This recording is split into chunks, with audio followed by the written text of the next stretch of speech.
Hello everyone and welcome. Today we're going back to one of the most dramatic and unforgettable moments in aviation history, the tragic story of the Hindenburg disaster. In the early 20th century, air travel was still new, exciting, and full of possibilities. Among the most impressive flying machines ever created were airships, also known as dirigibles or zeppelins.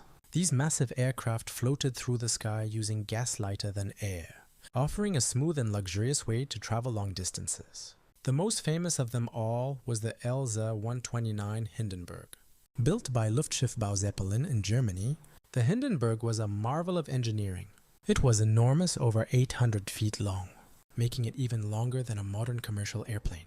Inside, it looked more like a flying hotel than an aircraft. It had dining rooms, lounges, sleeping cabins, and even a smoking room, which might sound strange considering what happened later. Passengers on board the Hindenburg experienced something unique. They could walk around, look out large windows, and enjoy the view from high above the clouds.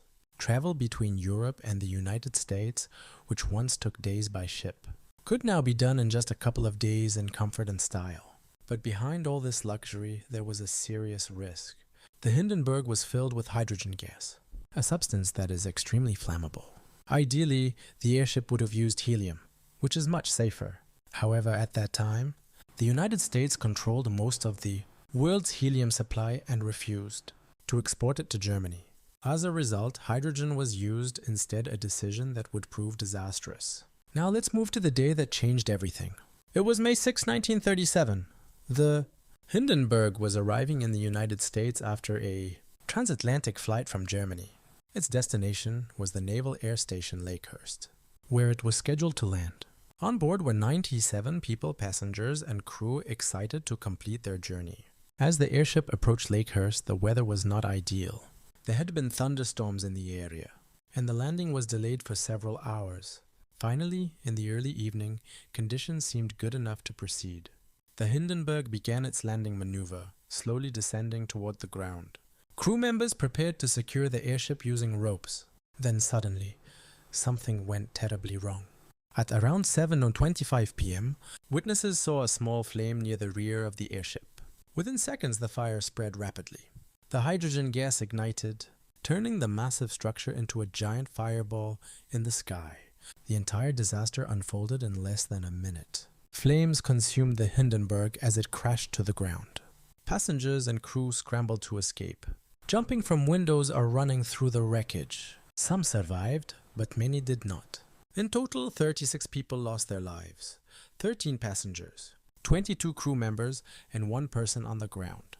One of the reasons this disaster became so famous was because it was captured on film and recorded by radio reporters. The most iconic moment came from journalist Herbert Morrison, whose emotional broadcast included the unforgettable words, "Oh, the humanity!" His voice, filled with shock and horror, brought the tragedy into homes across the world. For many people, it was the first time they experienced such a disaster almost in real time.